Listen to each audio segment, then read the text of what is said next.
Hello everyone.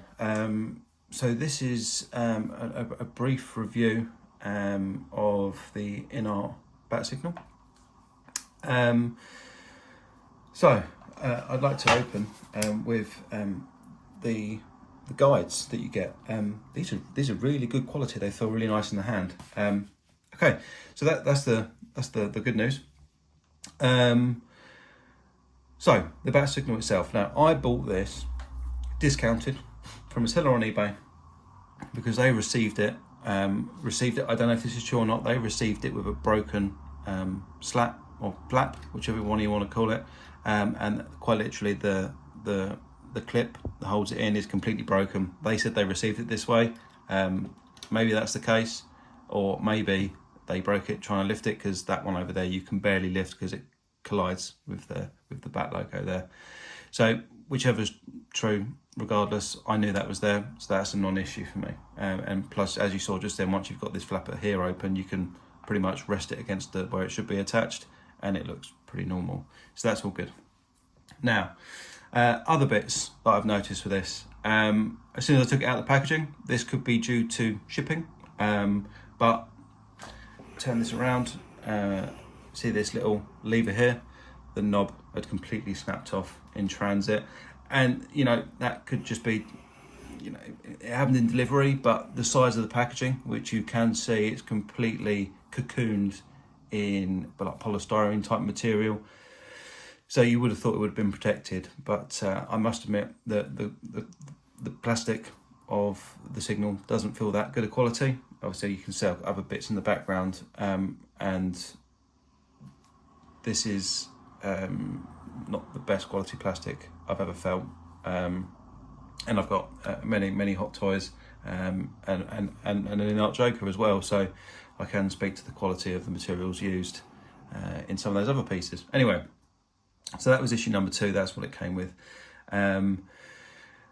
Another, I know we talk a lot nowadays about InArt's QC. You can see these lovely pieces here. It's sort of like a nice continuation of the effect there. Completely missing. I think there is some glue residue there. I'm pretty sure there is, but it's fallen off somewhere and I don't have it. So another missing piece. So another strike in my eyes, but it is what it is. Let's quickly go to the light itself. So if I turn that on, now the yellow I'm seeing on my phone screen and the actual color of the light in person are very different. The yellow that you're seeing in this video does not match what's here. This is more of like a natural white color, in my opinion. It's not the yellow you're seeing, and the yellow that you see is the effect that I kind of wanted. That's what I expected, but that's again a nitpick, and we can only learn so much from these reviews on YouTube. A bit of a non-issue, but worth pointing out anyway. When I was putting this together, some of these feet just fall off. You can see these two at the front, but they are supposed to hold on and not fall off. But I must admit, they're not that tight anyway. They come off pretty easily, but these ones sort of click in place somewhat, I say. But like I say, this one, bit of a non-issue because it's always going to be like that anyway. Now the biggest one for me, and how this wouldn't have come up in any sort of quality control checks, I don't know. Maybe it broke in shipping, I don't know. It's just one of those things. I would like to point out the issue of the flap. The seller that I purchased from, contacted InArt and they refused to help him, saying that he'd broken it himself. Again, whether that's true or not, I don't know. He said he received it that way. It's possible. The fact of the matter is, this snapped off in transit. Could it be that the clips on this snapped in transit as well? I don't know. Anyway, but that's what I know. InArt have refused to help him or send out any replacement parts. One thing I am just noticing now is that these feet here, you won't be able to see it from where you are, I don't think. They don't really sit flat. There's like a bigger gap on this side than there is this side, but again, that's not really that big of a deal. Now, the bigger deal for me, with this, like I say again, whether it was broken in transit or it was missed in QC, I do not know. But you see in reviews like Justin's Collectibles and Jedi Patrol that you can pose or angle this light. That's not the case here at all. And I don't want to start thumping this against the bottom here, but you can see that just does not do anything. I'm not pulling it back down. There's no way that's holding any sort of angle. Interestingly, if I push these together, these either side, you can see they have a lot of wiggle room in them. Then, or even then, still not much. If I really push them together, it attempts to hold it, but still goes back down. So this is not holding any pose. So it is going to be, if I do decide to keep this, which is very unlikely, I think I'm going to be returning it. You're going to have it like that, and you're going to be happy with it, unless I put something underneath to hold it up. Other than that, the only thing I've noticed, just to speak on the finish of it, I mean, it looks pretty nice overall. One thing I will say, if we're talking about the finer details, InArt proclaimed to be, some high-end 1.6 company. The dry brushing isn't the best. I know people have said this in reviews, that there's a lot of dry brushing and it looks fantastic. It really doesn't. It looks okay. I won't deny that, but I do a lot of painting myself, so you can quite literally, maybe some of you do, you can see here someone's just quickly, whacked a brush in that groove. It's not the best. I mean, on the corners here, it looks okay, and that's sort of where you'd expect wear and tear on something like this. And I do appreciate some of this is very nitpicky, but if you're going to proclaim to be high end, then you need to be high end. That for some reason, in these two here, there seems to be some sort of varnish applied, so it looks almost wet. But that's the only two places that they did it. They've not done it anywhere else, so I'm not really sure what the idea was there. Let me try and angle this slightly so you can see. I don't think that's going to cut. You can see there catching the light. So in these two, they've put some sort of varnish to make it look wet, like it's raining or something, I don't know. But then in here, all of these, all the way around, there's nothing. So I'm not really sure why they gave up so soon on doing that, but they did.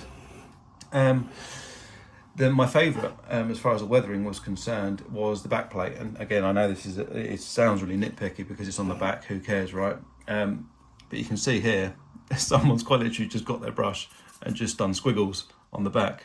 I don't know anything, unless someone in the movie started to sand the back of the bat signal for some reason. I don't know why there would be weathering in zigzags on a metal bat signal. Doesn't really make any sense, does it? Yeah, I think overall it will probably be going back to the seller, who I feel very sorry for, because this thing is just a complete state. I honestly would not give you more than, well, obviously I'm in the UK, I wouldn't give you more than £50 for this. And I know when there was a Collectibles Direct company, and these were up for 200 plus shipping, I would not go anywhere near £200 for this thing. The quality control, obviously, especially in the piece that's completely omitted. Like I say, did that come off in shipping? Did the seller lose it? I don't know, but it's not there. And I know there's always the discussion on online forums. I can't even get that to go back on now. There's always discussions in online forums, InArt quality versus Hot Toys quality. And I think the problem is that with InArt, they're very new, very, very new into the industry. Myself, I have probably purchased, I currently own around, I think, 65 to 70 Hot Toys, and multiple other bits, sorry. And I have probably sold around 40 to 45 since starting collecting even. So at least 120 plus Hot Toys are either in my collection or have passed through my hands. And the only issue I've ever had was some chrome issues on a Mandalorian helmet, and that's it out of 100. So those odds are very, very good. But it does seem that the InArt quality control leaves a lot to be desired. And the finishing, I know we can argue the quality of Hot Toys versus InArt. I know there's a whole thing online, but I've never seen anything like that from Hot Toys. Yeah, so take the video for what you will. Like I say, the paperwork's really good quality. It feels really nice in the hand. It feels really high end. So yeah, hopefully this will help someone else online make a decision on whether to purchase this or not. I think for the quality, it just sounds like a cheap piece of plastic, honestly. If you really need it in your collection with your Batman, then go for it. If you're on the fence and you weren't too sure, take this information for what you will. The only thing I will say is all of these people online that are being sent stuff by InArt never mention anything like this. Maybe they get perfect versions, I don't know. But I've never heard a reviewer speak to any of the dry brushing, for instance, even though that is a nitpick. And I've never seen a YouTuber or an influencer, and I'd like to put the influencer in air quotes because what can a YouTuber influence once everything's sold out? Not very much. So I've never seen anyone have any issues with any of these items. So it does make me believe that the influencers, in quotes, and YouTubers get a more pruned version of all of these items, and then it goes to general manufacturing, and we get this sucker right here. So yeah, like I say again, take the video for what you will. Hopefully it helps someone make a decision. But thanks for watching and take care.